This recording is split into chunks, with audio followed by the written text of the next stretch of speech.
it taught us that there is a consequence for poor behavior.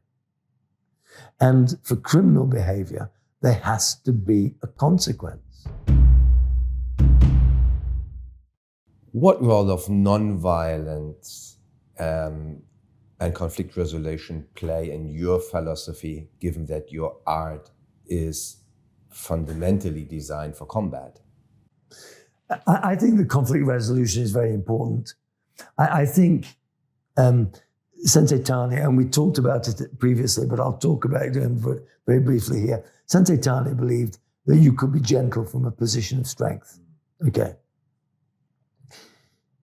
And I think that that's a very important concept. It doesn't matter what sort of warrior you are, you can be gentle, but you're gentle because you choose to be. If you go to a restaurant and you receive bad service, there's no point shouting and screaming. Call the manager, explain clearly what the problem is, and explain that as a customer, you reserve the right to not come back again. Okay? There's no point becoming violent. It's no point. When we were kids, I was reminded, talking in a conversation with one of my senior students only today, we used to play a game. We'd sneak out at night, okay? And we would go and we would knock on someone's front door and then run away and then kill ourselves laughing because this person couldn't see who it was that was knocking on the door. And we'd sometimes knock on the same door 10 times. Can you imagine how annoying that is?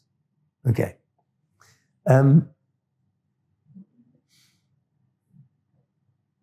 If they saw you, they would come and tell your parents. And your parents would discipline you. Now, sometimes you get a smack. Often you would get a smack. And it amuses me no end, and it saddens me that politicians are arrogant enough to think that they understand humanity with no qualification whatsoever, who decide that a parent can't discipline a child. Okay, what I do say is that no adult can be allowed to abuse a child or a woman or anybody weaker than they are at all. But from time to time, there needs to be consequence for poor actions. I remember, and this is a story that I haven't recounted before, so sit back and relax. I was on my way home from boarding school and I went past this garden and there was this amazing apple tree in the garden. And I resolved, and fruit post-war in the UK, sometimes really good food was difficult to get. And we didn't often get sweets and things like that. Sugar was difficult to get, and it was rationed for a long time after the war. I resolved that I was going to eat at least half of this farmer's apples on this apple tree. So I waited, and every time I went past, I checked out to see, because I went home some weekends, and I would check out to see how this tree was developing. And the good news is it was developing really, really well. And then I saw my chance, and I'm over the wall. It's high wall, over the wall, down the other side, up the tree, and I'm collecting. I take off my shirt, my jumper. I create a bag, I tie a knot in the sleeves, and I'm filling my jumper full of apples. I'm up the tree. The farmer, unbeknownst to me, had spotted me. Next thing, he's standing at the base of the tree. Now, I got two choices. Jump from the tree to the wall or come down. So anyway, I sat up the tree. In the meantime, his wife called the police, and this policeman arrived. And in those days, policemen were big. Okay, I was fairly little, so policemen always looked big. But in those days, there was a limit. You had to be 5'11" to be a policeman. Okay, so policemen were always big people. As a consequence, the low lifes stayed low. Anyway, this policeman arrived. "Come down, lad," he said. So I came down. It's no point. You can't fight the inevitable. So I came down. The farmer thanked me for picking his fruit.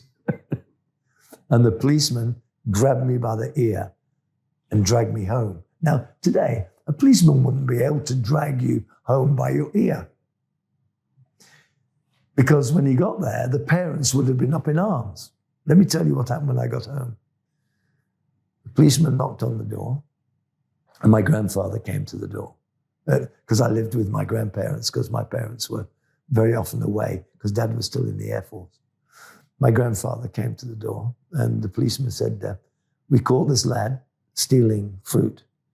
And he looked at my grandfather. He says, "I'm sure you'll make sure it's not going to happen again, won't you, sir?"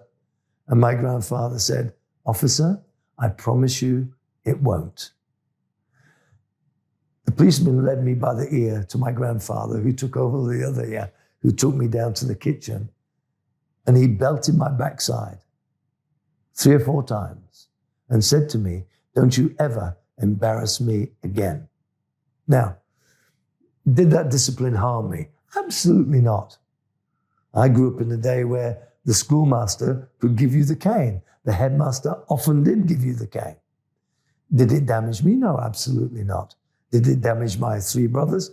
Absolutely not. What it did do is it taught us that there is a consequence for poor behavior. And for criminal behavior, there has to be a consequence. If there isn't, they will just continue to do what it is that they do. If they steal a car and they're arrested, and 6 minutes later they're released, and their journey from the court to home is another car that they've stolen, you know that society has a problem. So discipline is very important. And as I said right at the beginning of this discussion, what we try to achieve in karate is actually self-discipline, where people actually accept the responsibility themselves for who it is that they are, and they accept the responsibility for trying to improve, whether it be through education or whatever.